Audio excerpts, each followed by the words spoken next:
नमस्कार दोस्तों, आप सभी का study for UPSC PCS channel में स्वागत है। ये घटना चक्र बिहार का बीपीएससी पूर्वावलोकन से हम लोग डेली 100 क्वेश्चंस का प्रैक्टिस कर रहे हैं, जिसमें शुरू से हमने शुरू किया है। और एंशिएंट और मिडेवल तो पिछले 2 लेक्चरों में हमने कंप्लीट कर लिया था। उसको जाके आप जरूर क्वेश्चन में देखना, डिस्क्रिप्शन में आपको दोनों के लिंक मिल जाएंगे। आज हम आधुनिक भारत के जो क्वेश्चंस हैं उसको कंप्लीट करेंगे। 100 क्वेश्चंस इस लेक्चर में होंगे, फिर अगले लेक्चर में 100 क्वेश्चंस करेंगे। डेली कम से कम 100 क्वेश्चंस का प्रैक्टिस करेंगे। आपको पता है अगस्त के लास्ट में बीपीएससी का एग्जाम हो सकता है, और बिहार का ज्योग्राफी आज से अपलोड होना शुरू हो गया है चैनल पर। दृष्टि आईएएस के बिहार समग्र से, दृष्टि आईएएस का बिहार समग्र, केबीसी नैनो का बिहार समग्र जो आता है वो ऑलरेडी कंप्लीट हो चुका है चैनल पर, उसको जाकर देख सकते हो आप लोग। चलिए शुरू करते हैं। वीडियो कैसा लगेगा वीडियो का कमेंट सेक्शन में ज़रूर बताना। ओके। पुर्तगाली उपनिवेश का प्रथम वायसराय भारत में कौन हुआ? भारत में ही पूछ रहा है, तो अल्मीडा हुआ था। इसको याद कैसे रखते हैं? पहले अल्मीडा आएगा, फिर हम बुक लाएंगे। अल्मीडा को पहले लाते हैं ना, उसके बाद बुक लाते हैं ना अल्मीडा में रखने के लिए। तो अल्मीडा आएगा, फिर अलबुकर्क आएगा।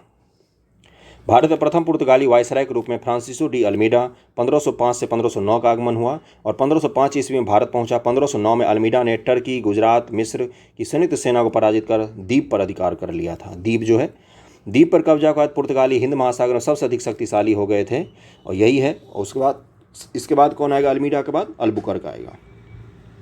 बंगाल की खाड़ी में समुद्री डकैती हेतु हुगली का उपयोग कौन करता था? तो समुद्री डकैती के लिए हुगली का उपयोग पुर्तगाली लोग करते थे। बहुत बार पूछा है बीपीएससी में, याद कर लेना इसको।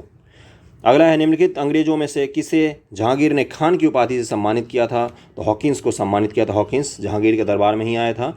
और हम लोग इसमें आंसर आपको यहीं पर दिख रहा है, इससे ज़्यादा डिस्टर्ब मत होना, क्योंकि टेस्ट सीरीज नहीं चल रहा, हम बस प्रैक्टिस कर रहे हैं क्वेश्चंस को, ताकि वहाँ पर एग्जामिनेशन हॉल में गलती ना हो, कन्फ्यूजन ना हो। चौथा है कि भारत में 1612 ईस्वी में अंग्रेजों ने अपनी पहली फैक्ट्री कहाँ पर स्थापित की थी? तो सूरत में स्थापित की थी। सूरत में 1612 ईस्वी में अंग्रेजों ने अपनी पहली फैक्ट्री स्थापित की थी। कैप्टन विलियम हॉकिंस सूरत से मुगल दरबार 1608 ईस्वी में पहुंचा, किंतु सूरत में फैक्ट्री की स्थापना की अनुमति पाने में सफल नहीं हो सका। 1611 में पुर्तगालियों के विरोध के बावजूद कैप्टन मिडल्टन सूरत के समीप स्वावली पहुंचकर मुगल गवर्नर से वहां व्यापार करने की अनुमति पाने में सफल हो गया। कैप्टन बेस्ट द्वारा सूरत बंदरगाह के विजय ने पुर्तगाली एकाधिकार की निरंतरता को भंग कर दिया। अब अंग्रेजों ने पैर जमाना शुरू कर दिया।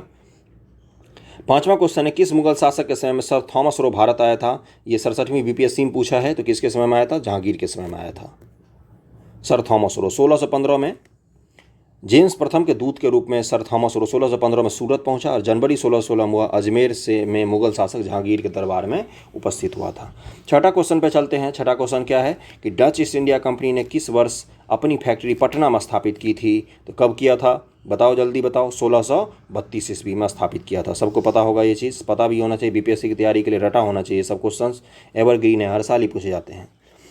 पटना डिस्ट्रिक्ट गजेटियर इतिहास के किसी मानक पुस्तक या अन्यत्र 1632 में पटना डच फैक्ट्री की स्थापना कोई प्रमाण हमें नहीं प्राप्त हुआ है, किंतु बीपीएससी इसको 1632 ही मानती है और बार बार ये प्रश्न पूछती है, तो रट लो। सातवां, निम्नलिखित में प्रथम कर्नाटक युद्ध का कौन सा तात्कालिक कारण था? इसका कारण क्या था? अंग्रेजों द्वारा फ्रांसीसी जहाज का अधिग्रहण कर लिया था। तात्कालिक कारण यही था, इसी ने ट्रिगर किया था इस युद्ध को। कर्नाटक का प्रथम युद्ध कब से कब तक हुआ है? 1746 से 48। ऑस्ट्रिया के उत्तराधिकार के लिए युद्ध जो 1740 में हुआ था, उसका विस्तार था। कर्नाटक का प्रथम युद्ध ऑस्ट्रिया के का कारण जो अंग्रेज और फ्रांसीसी लड़ रहे थे, उसी का विस्तार था भारत में भी। बस यही है।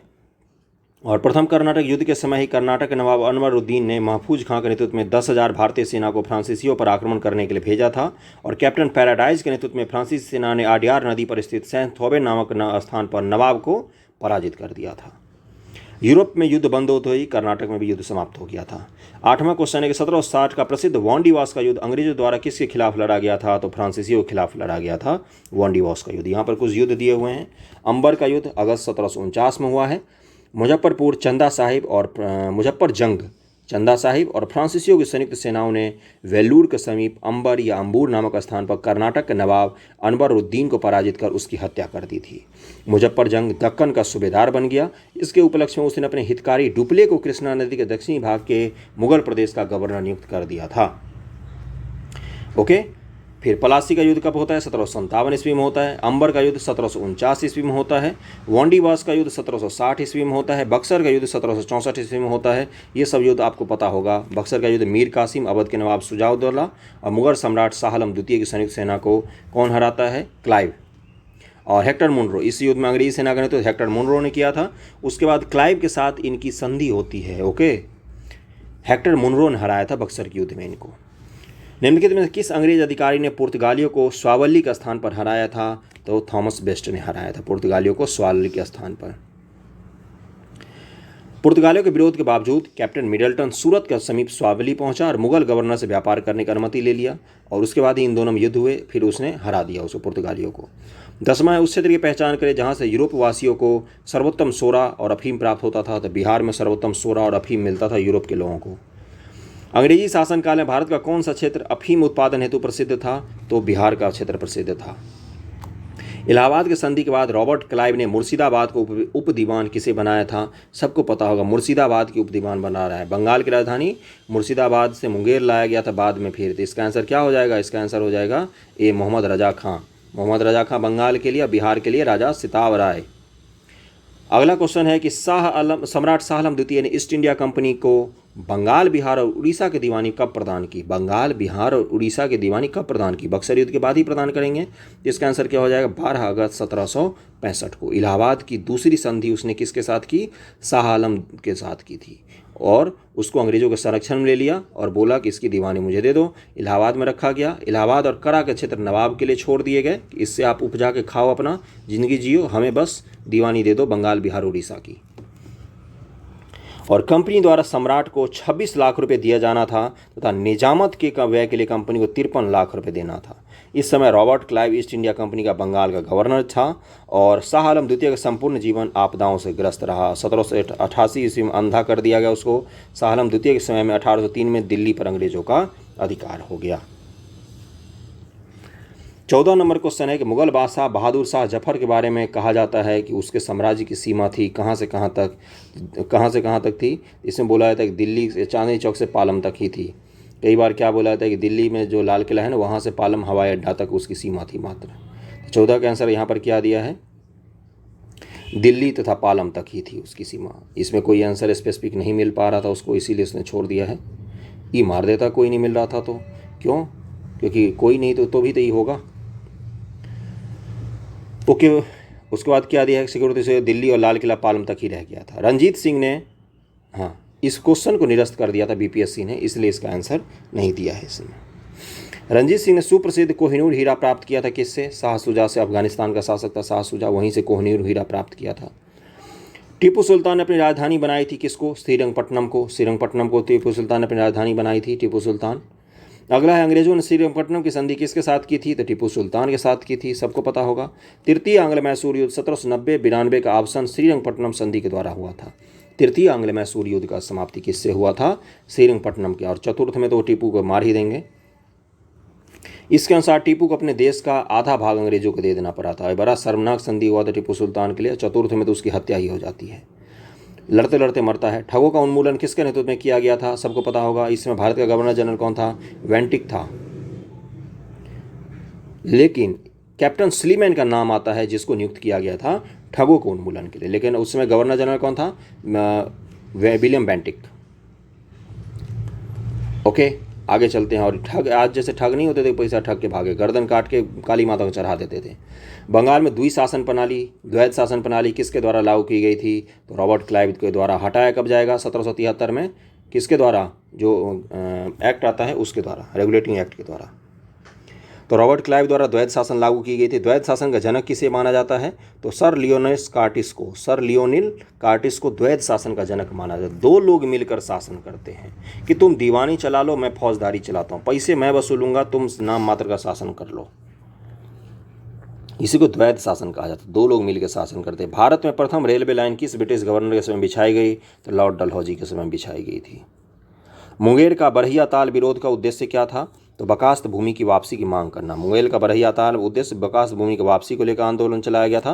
कार्यानंद शर्मा जी का नाम आता है 1936 से 1938, जरूर याद रखना दो नाम, कार्यानंद शर्मा, और डेट याद रखना 1936 से 1938, बकास्त भूमि आंदोलन और मुंगेर बरहिया ताल। 1857 में भारत का गवर्नर जनरल कौन था? तो कैनिंग था, सबको पता होगा। और इस भारत का प्रथम वाइसराय भी फिर यही बना है। अंग्रेजी भारतीय सेना में चर्बी वाले कारतूस से चलने वाली एनफील्ड राइफल कब शामिल की गई थी? तो इसको शामिल किया गया था दिसंबर 1856 में शामिल किया गया और अगले साल ही विद्रोह हो गया 1857 में। याद रखने का एक तरीका होता है कि विद्रोह से ठीक एक साल पहले दिसंबर में लागू किया गया था। 1857 के विद्रोह का नेतृत्व बिहार में किसने किया था? बाबू कुंवर सिंह ने किया था। हर बार ये क्वेश्चन आता है, हर साल पूछता है, हर साल का मतलब हर साल। इसका भी कुंवर सिंह ही हो जाएगा। फिर से वही क्वेश्चन पूछा, जगदीश बोस का किस व्यक्ति ने? तो कुंवर सिंह ने। बार बार एक ही क्वेश्चन दे रहा है ये। कुंवर सिंह राजा थे कहाँ के? जगदीशपुर के, जमींदार थे बहुत बड़े। 1857 के विद्रोह के नेता कुंवर सिंह किस स्थान से संबंधित थे? फिर से वही घटिया सा क्वेश्चन, जगदीशपुर से संबंधित थे। कुंवर सिंह कहाँ से शामिल हुए थे? कुंवर सिंह अंग्रेजों के खिलाफ 1857 के विद्रोह में किस जगह शामिल हुए थे? तो आरा में शामिल हुए थे, आरा।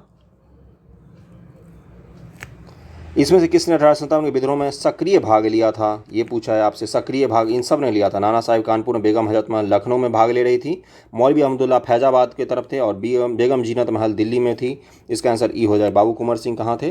बाबू कुंवर सिंह थे आरा, बिहार के इलाकों में। किसी को 1857 डिटेल में पढ़ना हो तो हिस्ट्री लेक्चर नामक प्लेलिस्ट में आपको मिल जाएगा, वहाँ से जाकर पढ़ना, बहुत अच्छे से पढ़ा हुआ, प्री और मेंस दोनों के लिए। पटना के 1857 के स्वतंत्रता संग्राम के नेता कौन थे? तो राजपूत कुंवर सिंह, राजपूत नहीं, बाबू कुंवर सिंह। 1857 के विद्रोह का बिहार में 15 जुलाई 1857 से 20 जनवरी 1858 तक का केंद्र कौन सा था? तो जगदीशपुर ही रहा था केंद्र उस समय। क्वेश्चन जरूर याद रखना डेट वाइज। जगदीशपुर के राजा कौन थे? कुंवर सिंह थे। कुंवर सिंह का विद्रोह का नेतृत्व किस प्रांत से किया था? बिहार से किया था। 1857 के विद्रोह का नेतृत्व बिहार में किसने किया था? एक ही क्वेश्चन बार बार पूछ रहे, 1 मिनट रुक जाओ, मैं देख लेता हूँ कहाँ तक ये जो क्वेश्चन पूछा है। चलो यहीं तक पूछा था। 38 नंबर क्वेश्चन पर डायरेक्ट चलते हैं। निम्नलिखित में कौन 1857 के विद्रोह में अंग्रेजों का सबसे कट्टर दुश्मन था? सारे तो कट्टर दुश्मन ही थे। इसमें ये क्या क्वेश्चन हुआ? मौलवी अहमदुल्ला शाह फैजाबाद के विद्रोह में ये थे, इनको सबसे कट्टर दुश्मन बोला है। किस तरह का घटिया क्वेश्चन पूछती है बीपीएससी कभी कभी, उसी का उदाहरण है ये अंग्रेजों के सबसे कट्टर दुश्मन थे। वह मूलतः तमिलनाडु का अर्काट के रहने वाले थे। वह फैजाबाद में आकर बस गए थे। उन्होंने भारत के विभिन्न धर्मानुयायियों का आह्वान करते हुए कहा कि सारे लोग काफिर अंग्रेजों के खिलाफ एक हो जाओ। तो कौन थे? मौलवी अहमदुल्ला शाह फैजाबाद में विद्रोह का नेतृत्व कर रहे थे। 1857 के विद्रोह किस उर्दू कवि ने देखा था? गालिब ने देखा था।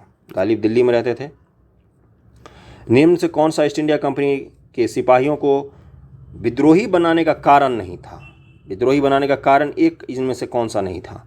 ईसाई धर्म फैलाने के लिए कंपनी के अधिकारियों का प्रयास, बिल्कुल सही है, इसके कारण विद्रोह हुआ था। जहाज पर यात्रा करने के लिए सिपाहियों का आदेश, इसके कारण भी बोला था। बोलते थे जहाज पर हम जाएंगे तो हमारा धर्म नष्ट हो जाएगा, हम नहीं चढ़ेंगे तो नहीं चढ़ेंगे। बोलते थे तुमको चढ़ना पड़ेगा तो चढ़ना पड़ेगा, है ना, तो इसलिए भी विद्रोह हुआ था। भत्ते की रोकथाम भी हो गई थी। अधिकारियों की अक्षमता, ये सबसे खराब कारण है, इसके कारण विद्रोह नहीं हुआ था। अंग्रेज बड़े अच्छे अधिकारी होते थे अपने सरकार के लिए, हमारे लिए बहुत खराब। निम्नलिखित वर्गों में से किसने 1857 के विद्रोह में भाग नहीं लिया था? ये पूछा है आपसे। तो साहूकार ने भाग नहीं लिया था। साहूकार तो मदद कर रहे थे, और जमींदार, कुछ जमींदारों ने लेकिन भाग लिया था। ओके, जैसे बाबू कुंवर सिंह भी तो एक जमींदार थे, तो उसका दूसरा और चौथा हो जाता। 42 से निम्नलिखित में कौन सा कथन सही है? कौन सा कथन सही है? 1857 में दरभंगा, डुमराव, हाटवा के महाराजाओं, उनके साथी जमींदारों ने आदमी तथा पैसे से अंग्रेजों की मदद की थी। बिल्कुल सही कह रहा है, बिल्कुल सही। हाँ, तो यही इसका आंसर हो जाएगा। इन सब ने मदद की थी, दरभंगा, डुमराव और हाटवा के महाराजाओं ने। इसके अलावा कौन कौन? ग्वालियर, उसके बाद से पंजाब, पंजाब के बाद कौन हो जाएगा? नेपाल। इन सब ने मदद किया था अंग्रेजों का। कैनिंग ने क्या बोला था? अगर देसी राजा हमारी मदद नहीं करते तो हमें अगले ही दिन भारत छोड़कर जाना पड़ जाता। 1857 के विद्रोह से बिहार का कौन सा भाग अप्रभावित रहा था? ये पूछा है आपसे, तो इसका हो जाए केवल 5। मुंगेर का भाग अप्रभावित रहा था, बाकी सब जगह इनमें से विद्रोह हुए थे। देखो, उसमें पटना काट देना, दानापुर, आरा, इन तो पता ही है। मुजफ्फरपुर में भी काफ़ी ज़्यादा सक्रिय विद्रोह हुआ था 1857 के समय। पटना में कौन थे? यहाँ पर पढ़ देता हूँ मैं थोड़ा सा। पीर अली पुस्तक विक्रेता ने विद्रोह का नेतृत्व किया था। ग्रामीण जनता के बीच हुकूमत, अंग्रेजों के विरुद्ध जो विद्रोही काम कर रहे थे, उन्होंने विद्रोही सिपाहियों का समर्थन किया था। तो पीर अली कहाँ के थे? पटना के पुस्तक विक्रेता थे, जिन्होंने पटना में विद्रोह का नेतृत्व किया था। 1857 का विद्रोह लखनऊ में किसने नेतृत्व किया था? बेगम हजरत महल का नाम आता है। इसको बेगम ऑफ अवध भी कहा जाता है, बेगम ऑफ अवध। फिर ये कहाँ चली गई थी? फिर ये नेपाल चली गई थी। 1857 का विद्रोह मुख्यतः किस कारण से असफल रहा? हिंदू मुस्लिम एकता की कमी, किसी सामान्य योजना, केंद्रीय संगठन की कमी, इसके प्रभाव का सीमित क्षेत्र, और इसमें क्या सब दिया है भाई? जमींदारों की सहभागिता, तो इसका क्या आंसर हो जाएगा सबसे अच्छा इसका आंसर हो जाएगा कोई भी योजना और केंद्रीय संगठन का अभाव था। सबके अपने अपने हित के लिए लड़ रहे थे। जब हम आलोचना करते हैं ना 1857 के विद्रोह की, तब हम यही बोलते हैं। पक्ष विपक्ष दोनों पता होने चाहिए, आपको लिखने के काम आएगा। 1857 के प्रथम स्वतंत्रता संग्राम ब्रिटिश सरकार ने स्वतंत्रता प्राप्त करने में असफल रहा। कथन दिया है ये, कारण दिया है कि बहादुर शाह जफर के नेतृत्व को जन सहयोग नहीं मिला, अधिकांश महत्वपूर्ण रियासतों के शासक उसका साथ देने से कतरा गए। तो क्या ये सही होगा? 46 का क्या आंसर हो जाएगा? दोनों कथन सही है और इसका वो बता रहा है कि स्पष्टीकरण भी है। ए आंसर हो जाएगा। महारानी विक्टोरिया ने भारतीय प्रशासन को ब्रिटिश ताज के नियंत्रण में लेने की घोषणा कब की? अब क्या होगा? कंपनी के शासन को ख़त्म कर दिया गया, अब क्राउन का डायरेक्ट शासन शुरू होगा। भारत का गवर्नर जनरल जो है उसको वाइसराय कहा जाएगा, वो ब्रिटिश क्राउन का प्रतिनिधि मात्र बनकर रह जाएगा। तो 1 नवंबर 1858 को उन्होंने घोषणा की कि अब आप लोग मेरी प्रजा हो वगैरह वगैरह, अब आप लोग भी गाओ लॉन्ग लिव क्वीन। 1857 के विद्रोह के बाद ब्रिटिश सरकार ने सिपाहियों का इस प्रांत से चयन किया। देखो बिहार और यूपी में सबसे ज़्यादा विद्रोह हुआ था, उन्होंने बोला कि यहाँ सब सिपाही मत लो, ये लोग विद्रोही होते हैं। तो कहाँ से चयन करेंगे वो? गोरखा, सिख, पंजाबी और उत्तर प्रांत, समझ गए ना। गोरखा लोगों ने भी मदद किया था, पंजाब के शासकों ने भी मदद किया था, इसीलिए वहाँ से उन्होंने शुरू कर दिया लेना। 49 से निम्नलिखित में किसने 1857 के विद्रोह को एक षड्यंत्र की संज्ञा दी थी? तो सर जेम्स आउट्रम और डब्ल्यू टेलर। जेम्स आउट्रम ही था, और जेम्स आउट्रम और डब्ल्यू टेलर, सॉरी, इन दोनों ने ही किया था। इसने षड्यंत्र की संज्ञा दी थी। दिल्ली के लाल किला का म्यूजियम कभी घूमने जाना, 1857 के विद्रोह से संबंधित बहुत सुंदर चीज़ें वहाँ पर मिल जाएंगी। 1857 के विद्रोह का किसके द्वारा प्रथम भारतीय स्वतंत्रता संग्राम के रूप में वर्णित किया गया? तो विनायक दामोदर सावरकर जी ने पहली बार इस पर किताब लिखा, भारत का प्रथम स्वतंत्रता संग्राम 1857 का संग्राम। 50 का आंसर ए हो जाएगा, विनायक दामोदर सावरकर। इनके बुक का क्या नाम है? The Indian war of independence 1857। Indian war of independence 1857। 51 number question है कि निम्नलिखित में कौन सा आयोग 1857 के विद्रोह के दमन के बाद भारतीय फौज के नव संगठन से संबंधित है? तो पील आयोग। जब भी आए तो कौन सा आयोग होगा? पील आयोग को बनाया गया कि भाई तुम देख के बताओ कि विद्रोह हुआ क्यों सेना में। इसने क्या बोला कि सैनिकों की संख्या कम करो।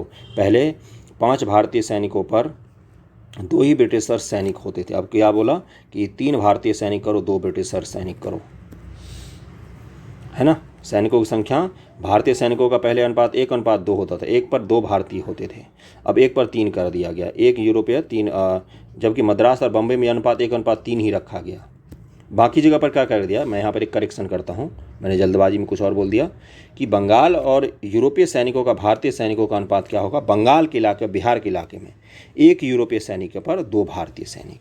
क्योंकि मद्रास प्रांत में 1857 के विद्रोह का कुछ ज़्यादा असर नहीं पड़ा था, इसलिए वहाँ पर क्या बोला गया कि 1:3 ही रहने दो। पहले यही चलता था, 3 भारतीय सैनिकों पर 1 यूरोपीय सैनिक, तो वो वहाँ का वहाँ वैसा का वैसा ही रहा। लेकिन बिहार बंगाल में 1 यूरोपीय सैनिक पर 2 भारतीय सैनिक कर दिया गया, अनुपात बदल दिया गया। पील आयोग। नील विद्रोह किसके बारे में था? इसका क्या आंसर हो जाएगा? नीले रंग के रैयत नील की खेती नहीं करना चाहते थे, पर उनसे एक असामान्य मूल्य पर जबरदस्ती करवाई जा रही थी, इसी को नील विद्रोह था। ये इसी कारण नील विद्रोह था। हुआ क्या, जर्मनी में जब रेशम रासायनिक नील बनने शुरू हो गए, केमिकल वाले, तो उनका दाम कम हो गया। इन्होंने बोला कि छोड़ दो, हम नहीं करेंगे खेती। इसको बोला गया कि तुमने पैसे लिए हुए, तुम पहले खेती करो। नील कृषकों की दुर्दशा पर लिखी गई पुस्तक नील दर्पण का लेखक कौन है? तो दीनबंधु मित्र जी हैं, जिन्होंने नील दर्पण बुक लिखी है। बहुत फेमस बुक है ये नील दर्पण। वह प्रथा जिसके तहत किसान स्वयं भूमि का मालिक होता है और सरकार को भू राजस्व भुगतान के लिए जिम्मेदार माना जाता है, तो रैयतवारी प्रथा है। वो देखो 3 प्रथा होते थे अंग्रेजों के समय में, मेन रूप से रैयतवारी, दहसाला प्रथा तो अकबर के समय में था, जमींदारी प्रथा और महालवारी। जमींदारी में क्या होता था, बीच में जमींदार आ जाते थे, अंग्रेज आता था, और फिर जमींदार किसके बिचौलिया होता था? किसान और अंग्रेज के बीच में जमींदार बिचौलिया हो जाता था। भू का स्वामी कौन होता था? जमींदार। जमींदार का काम क्या होता था कि किसानों से कृषि करवाओ, कर वसूलो और अंग्रेजों के पास जमा कर दो। महालवारी, पूरा गांव है, गांव पर कर लगा दिया कि 100 रुपये इस गांव से कर लिया जाएगा। अब 100 रुपये राम जी देंगे, श्याम जी देंगे, मोहन जी देंगे, कोई भी देंगे, 100 रुपये देना है। पूरा गांव 100 रुपये कर इकट्ठा करके जमा करता था, वो महालवारी कहलाता था। और रैयतवारी क्या होता था? रैयतवारी होता था कि किसान है और डायरेक्ट अंग्रेज हैं, किसान को ही भूस्वामी माना गया और अंग्रेज हैं, बीच में कोई बिचौलिया नहीं। तो किसान क्या करेंगे, उपजाएंगे और डायरेक्ट अंग्रेजों को कर देंगे। तो तीनों व्यवस्था में सबसे अच्छा किसको माना जाता था, रैयतवाड़ी को। ये मद्रास प्रांत में लागू किया गया था, ये भी याद रखना। पागलपंथ की स्थापना किसने की थी, तो पागलपंथ की स्थापना की थी करम शाह ने। इसका बेटा कौन था, टीपू, टीपू सुल्तान नहीं, टीपू। पागलपंथ की स्थापना करम शाह ने, उत्तरी बंगाल के करम शाह ने चलाया था। करम शाह का पुत्र और उत्तराधिकारी टीपू धार्मिक राजनीतिक उद्देश्यों से प्रेरित यह आंदोलन था और अंग्रेजों के अत्याचार से अपने इलाकों को मुक्त करना था। फराजी कौन थे, तो हाजी शरीयतुल्लाह के अनुयायी थे फराजी। फराजी लोग बंगाल के फरीदपुर के हाजी शरीयतुल्लाह द्वारा चलाए गए संप्रदाय के अनुयायी थे। ये लोग अनेक धार्मिक, सामाजिक और राजनीतिक आमूल परिवर्तनों का प्रतिपादन करते थे। शरीयतुल्लाह के पुत्र दादू मियाँ ने बंगाल से अंग्रेजों को निकालने के लिए योजना बनाई। यह विद्रोह 1838 से 1860 के दौरान चलता रहा, फराजी विद्रोह वाला। नेक्स्ट क्वेश्चन पे चलते हैं कि फराजी आंदोलन की शुरुआत किसने की थी, तो हाजी शरीयतुल्लाह जी ने फराजी आंदोलन की शुरुआत की थी।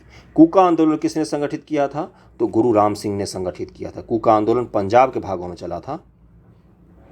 ओके, गुरु राम सिंह ने इसको संगठित किया था। अगले क्वेश्चन पे चलते हैं, और कब शुरू हुआ था ये, 1840 के दशक में कूका आंदोलन चल रहा था। 1840 एक घटना चक्र से हमने पूरे के पूरा विद्रोह पर करीब में 300 क्वेश्चंस करवाए हैं। हिस्ट्री MCQ नाम से एक चैप्टर आपको प्लेलिस्ट मिल जाएगा, उस प्लेलिस्ट में जाना, उस पर विद्रोह से संबंधित पूरे के पूरे कर लेना। विद्रोह से संबंधित सारे लेक्चर भी कंप्लीट करवाए हैं मैंने स्पेक्ट्रम से, हिस्ट्री लेक्चर सीरीज में आपको वो मिल जाएंगे, है ना। 1875 के दक्कन के दंगों का तात्कालिक कारण क्या था, तात्कालिक कारण पूछा है, तो महाजनों के द्वारा ऊंची ब्याज दर उस समय दक्कन के दंगों का प्रमुख कारण था, तात्कालिक। महाराष्ट्र में रामोसी कृषक जत्था किसने स्थापित की थी, तो रामोसी की बात जब भी आएगी तो वासुदेव बलवंत फड़के। 1845 से 83 के आसपास तक इन्होंने ये चीज़ किया था। रामोसी की जनजाति के लोगों को संगठित कर प्रशिक्षित लड़ाकू बल में उनको बना दिया था और इन्हें काला पानी की सजा दी गई थी। रामोसी विद्रोह सही रूप में किस भौगोलिक इलाके में हुआ था, तो पश्चिमी घाट का इलाका, महाराष्ट्र का जो पश्चिमी घाट वाला इलाका है बिल्कुल वहीं पर हुआ था।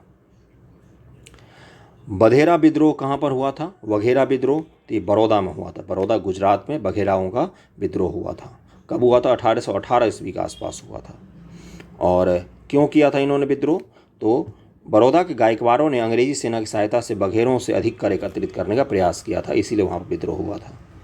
मानव बलि प्रथा का निषेध करने के कारण अंग्रेजों के विरुद्ध विद्रोह करने वाली जनजाति का नाम क्या था, तो खोंड जनजाति थी जिसमें मानव बलि प्रचलित थी। उन्होंने विद्रोह कर दिया था जब मानव बलि पर प्रतिबंध लगाया गया था।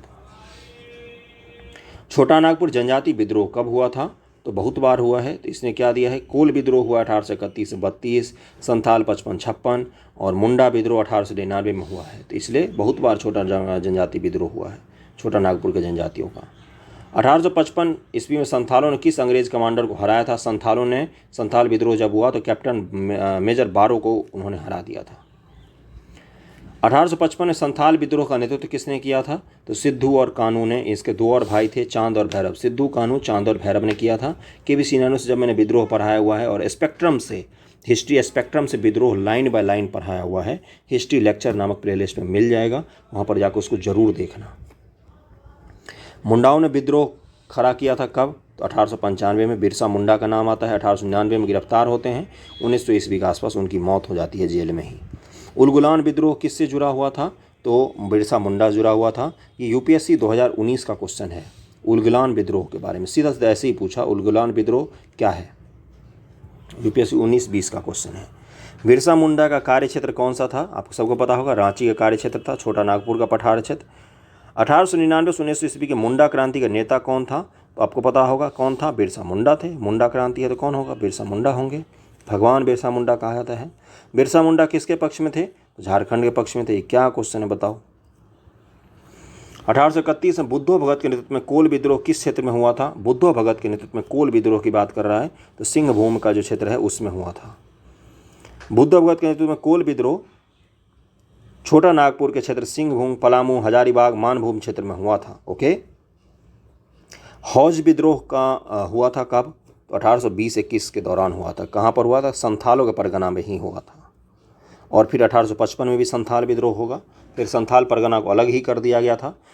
74 किस स्थान पर आदिवासियों ने अंग्रेजों के खिलाफ विद्रोह किया था, तो इसका आंसर हो जाएगा, सब जगह किया था इसमें, तो बिहार, सिंध, कठियावाड़, पंजाब को छोड़कर, इसका आंसर ई हो जाएगा। इसमें से किसने अंग्रेजी ईस्ट इंडिया कंपनी के कंट्रोल के खिलाफ बगावत नहीं की थी? बगावत नहीं की थी। इसका आंसर क्या हो जाएगा? हैदराबाद का निजाम ने बगावत नहीं की थी। बाकी विजयनगर के राजा का विद्रोह आपको पता ही है, पोलिगारो का विद्रोह भी है, त्रावणकोर के बेलूथम्पी का भी विद्रोह है ना। तो ये अच्छा क्वेश्चन है, इसको जरूर याद रखना। बंकिम चंद्र चटर्जी के आनंद मठ में किस विद्रोह का उल्लेख है? बेहतरीन किताब, पतला सा है लेकिन सबको पढ़ना चाहिए। तो किस क्या हो जाएगा? सन्यासी विद्रोह का। वंदे मातरम यहीं से लिया गया है गीत। अफगानिस्तान के प्रति आक्रामक नीति किस वायसराय ने अपनाई थी? तो इसका क्या हो जाएगा आंसर? लॉर्ड लिटन ने। Vernacular Press Act Lord Lytton के समय में ही आया था, वर्नाकुलर प्रेस एक्ट। और दिल्ली दरबार का आयोजन भी इसी के समय में किया गया था, लॉर्ड लिटन के समय में। और हथियार नहीं रखने का एक्ट भी इसी के समय पारित किया गया। तो भारतीयों को हथियार नहीं रखने का वर्नाकुलर प्रेस एक्ट क्या था? कि देसी भाषा के समाचार पत्र, वर्नाकुलर का मतलब ही होता है देसी भाषा। तो वर्नाकुलर भाषाएं जो हैं देश की, उनकी भाषा के समाचार पत्रों के प्रकाशन पर रोक लगाई थी इसने, लिटन ने। और इसके अफगानिस्तान के प्रति आक्रामक नीति अपनाई थी इसने। 1878 का वर्नाकुलर प्रेस एक्ट किसने रद्द किया था? तो देखो लिटन के समय में लाया गया, और रिपन क्या करेगा? उसको रद्द कर देगा। लिटन के ठीक बाद रिपन आता है, रिपन, लॉर्ड रिपन रद्द करेगा उसको। नेक्स्ट क्वेश्चन है 79 नंबर क्वेश्चन पर हम लोग पहुंच गए हैं कि अस्थाई बंदोबस्त किसके समय में जारी किया गया था? तो किसके साथ किया गया था? तो जमींदारी व्यवस्था को ही अस्थाई व्यवस्था भी कहा जाता है, इसको सूर्यास्त का कानून भी कहा जाता है। और किसके समय में लागू हुआ था ये? तो ये लागू हुआ था कर्नवालिस के समय में 1793 ईस्वी में, 1793 ईस्वी में। तो जमींदारों के साथ हुआ था। बाकी तीनों भू व्यवस्था मैंने ऊपर एक आपको थोड़ा सा इंट्रोडक्शन दिया था। 80 नंबर क्वेश्चन है कि बिहार के परमानेंट सेटलमेंट लागू करने का कारण क्या था? बिहार में लागू करने का कारण क्या था? भू राजस्व का निर्णय करना, भू राजस्व का निर्णय करना। यही कारण था कि पूरे देश में कहीं भी जमींदारी व्यवस्था जो लागू की गई ना, परमानेंट सेटलमेंट जमींदारी व्यवस्था को ही कहा गया है। और इसको वो भी कहा गया, सूर्यास्त कानून भी कहा गया, ये भी याद रखना। तो भू राजस्व के लिए ही था। रेतवारी व्यवस्था सर्वप्रथम कहाँ पर लागू की गई थी? ऊपर ही मैंने बताया था, मद्रास प्रांत में लागू की गई थी, तमिलनाडु के बारामहल क्षेत्र में। देखो यहाँ पर लिखा हुआ है। और इसके बाद यह व्यवस्था कहाँ पर लागू की गई? बम्बई प्रेसिडेंसी में। टॉमस मुनरो का संबंध रैयतवारी से है, टॉमस मुनरो। मैकेंजी का संबंध महालवारी से है। कर्नवालिस का संबंध जमींदारी व्यवस्था से है। तीनों का नाम भी याद रखना। टॉमस मुनरो का संबंध रैयतवारी से, और कर्नवालिस का संबंध किससे है? जमींदारी से। और मैकेंजी का संबंध महालवारी से है। डैश बिहार और बंगाल की भूमि पर किराएदार के अधिकारों को बंगाल किराएदारी अधिनियम द्वारा कब पारित किया गया? तो 1885 में बंगाल और बिहार के लिए टेनेंसी एक्ट जो पारित किया गया है, किराएदारी अधिनियम, वो 1885 में पारित किया गया है। सत्यार्थ प्रकाश की रचना किसके द्वारा की गई थी? तो स्वामी दयानंद सरस्वती। इन्होंने क्या किया था? इन्होंने आर्य समाज की स्थापना की थी 1875 ईस्वी में, बम्बई में स्थापना की थी। 1867 में उन्होंने अखंड खंडनी पताका भी लहराई थी, ओके, आर्य समाज की। ये क्या बोलते थे? वेदों की ओर लौट चलो। अमृत बाजार पत्रिका की स्थापना किसने की थी? गिरीश चंद्र घोष, हरीश चंद्र मुखर्जी। उसके बाद से आएगा SN बनर्जी, शिशिर कुमार घोष। तो शिशिर कुमार घोष जी ने 1875-78 के आसपास, 75 के आसपास ही, देखो यहाँ पे लिखा हुआ है, सॉरी 68 के आसपास ABP अमृत बाजार पत्रिका की प्रकाशन शुरू किया था। और 1878 में जब इस पर प्रतिबंध लगाया गया तो रातों रात ये मतलब देसी भाषा से अंग्रेजी भाषा में परिवर्तित हो गई, क्योंकि वर्नाकुलर प्रेस एक्ट जब लाया गया तो सिर्फ देसी भाषा में प्रतिबंध लगाया गया। इसने क्या किया? रातों रात अंग्रेजी में छपने लग गई। निम्न अखबारों में से कौन सा मुख्यतः उदारवादियों की नीतियों का प्रचारक था? तो लीडर अखबार जो था वो उदारवादियों के प्रचारक था। फ्री प्रेस जर्नल एक न्यूज एजेंसी, यंग इंडिया एक साप्ताहिक पत्रिका थी जिसे महात्मा गांधी प्रकाशित करते थे। लीडर समाचार पत्र के संपादक मदन मोहन मालवीय थे। मालवीय उदारवादी दल के नेता थे। इसके माध्यम से उदारवादी अपनी नीतियों का प्रचार करते थे। और मालवीय जी का नाम विश्व हिंदू परिषद की स्थापना में भी आता है, ओके। 19वीं शताब्दी के धर्म और समाज सुधार आंदोलन ने जनसंख्या के किस वर्ग को मुख्यतः आकर्षित किया था? इसका आंसर क्या हो जाएगा? 1, 2, 3 हो जाएगा। बुद्धिजीवियों को, नगरीय उच्च जातियों को, निर्धन सर्वसाधारण वर्ग को, ओके। 87 है कि भारतीय पुनर्जागरण आंदोलन का पिता किनको कहा जाता है? तो राजा राम मोहन राय जी को कहा जाता है भारतीय पुनर्जागरण का पिता। और इतना सारा इनको कहा जाता है, PDF में पढ़ लेना। निम्नलिखित में कौन आत्मीय सभा के संस्थापक थे? तो राजा राम मोहन राय जी आत्मीय सभा के संस्थापक थे। 1815 ईस्वी में इन्होंने इसकी स्थापना की थी। ब्रह्म समाज वगैरह सब इन्होंने स्थापना किया था। ब्रह्म समाज की स्थापना कब हुई है? राजा राम मोहन राय ने 20 अगस्त 1828 को ब्रह्म समाज नाम से एक समाज की स्थापना की, जिसे आगे चलकर ब्रह्म समाज के नाम से जाना गया। ब्रह्म सभा इन्होंने बनाया था राजा राम मोहन राय जी ने, जिसको ब्रह्म समाज आगे कर दिया गया। और मूर्ति पूजा वगैरह कर्मकांड का विरोध करते थे ये लोग, है ना। इसमें से कोई सा भी इसका आंसर नहीं होगा। 1828 में किया था। राजा राम मोहन राय जी द्वारा कब हुआ था ब्रह्म समाज की स्थापना? तो 1828 ईस्वी में, जिसका पहले नाम क्या था? ब्रह्म सभा नाम था, बाद में ब्रह्म समाज पड़ गया नाम। कर्मकांड और मूर्ति पूजा का विरोध करते थे ये लोग। सती को गैर कानूनी किसने घोषित किया था? तो विलियम बेंटिक के समय में। किसकी मदद से, किसने जोर दिया था इस पर? तो राजा राम मोहन राय जी ने ही सती प्रथा का पुरजोर विरोध किया था। 92 नंबर क्वेश्चन है कि प्रार्थना समाज के संस्थापक कौन थे? तो आत्माराम पांडुरंगा जी। 1867 ईस्वी में बम्बई में उन्होंने केशव चंद्र सेन की प्रेरणा से लेकर, केशव चंद्र सेन जिनका ब्रह्म समाज में भी नाम आता है, उसके बाद उन्होंने प्रार्थना समाज की स्थापना की थी। 19वीं शताब्दी के उत्तरार्ध में नव हिंदूवाद के सर्वश्रेष्ठ प्रतिनिधि कौन थे? तो स्वामी विवेकानंद जी, जिन्होंने भाषण दिया था रामकृष्ण मिशन की। 1857 में इन्होंने स्थापना की थी। 1893 में इन्होंने शिकागो में भाषण दिया था सर्वधर्म सम्मेलन में। 94 नंबर है कि इनमें से किसने 1893 में शिकागो में आयोजित धर्म संसद में भाग लिया था? तो स्वामी विवेकानंद जी ने भाग लिया था। स्वामी विवेकानंद जी ने रामकृष्ण मिशन की स्थापना कब की है? तो 1897 में की है रामकृष्ण मिशन की स्थापना। 1901 या 2 ईस्वी के आसपास इनकी मृत्यु भी हो जाती है। 1902 ईस्वी के आसपास इनकी मृत्यु हो गई। दयानंद सरस्वती द्वारा स्थापित किया था? तो आर्य समाज की स्थापना 1875 में बम्बई में किया था उन्होंने। ओके, आर्य समाज का मुख्य नारा क्या था? वेदों की ओर लौट चलो। वो सब आर्य समाज के बारे में दिया हुआ था, है ना। 95 नंबर, 96 नंबर क्वेश्चन कहाँ गया? ये रहा, हाँ 97 ये रहा। किसने 1873 में सत्यशोधक समाज की स्थापना की? तो ज्योतिबा फूले का नाम आता है। ज्योतिबा फूले, सत्यशोधक समाज, गुलामगिरी इन्हीं के पुस्तक का नाम है। ओके, सत्यशोधक समाज की इन्होंने स्थापना की थी। जाति पात के खिलाफ जो आंदोलन था उसके प्रबल नेता थे। सत्यशोधक समाज की स्थापना किसने की थी? तो ज्योतिबा फूले का नाम आएगा। थियोसॉफिकल सोसाइटी की स्थापना किसने की थी? तो मैडम HP ब्लावस्की का नाम आता है। फिर इसमें बाद में एनी बेसेंट जी जुड़ जाती है। मैडम HP ब्लावस्की अमेरिकी सैनिक अधिकारी कर्नल अर्काट के साथ मिलकर इन्होंने किया था। 1875 न्यूयॉर्क में इसकी स्थापना हुई थी।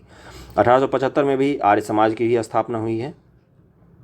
और 1882 मद्रास के अडियार नामक इस सोसाइटी का मुख्यालय स्थापित किया गया था। मद्रास के अडियार में थियोसॉफिकल सोसाइटी का मुख्यालय है। ये बहुत बार पूछा है, आपको याद होना चाहिए। बाद में एनी बेसेंट भी इसी से जुड़ गई थी। और आज का आखिरी क्वेश्चन है कि भारतीय राष्ट्रीय कांग्रेस की प्रथम महिला अध्यक्ष कौन थी? प्रथम महिला अध्यक्ष पूछा है, प्रथम भारतीय महिला अध्यक्ष नहीं पूछा है। प्रथम महिला अध्यक्ष तो श्रीमती एनी बेसेंट हो जाएगा। 100 का आंसर क्या हो जाएगा? 100 का आंसर बी हो जाएगा। तो वीडियो कैसा लगा जरूर बताना। PDF इसका जो अगले 100 क्वेश्चन हम कंप्लीट कर लेंगे, मॉडर्न हिस्ट्री के 200 क्वेश्चन जो हम कंप्लीट कर लेंगे, तो आपको चैनल पर मिल जाएगा। और वीडियो कैसा लगा ज़रूर बताना कमेंट करके। Okay, thank you so much.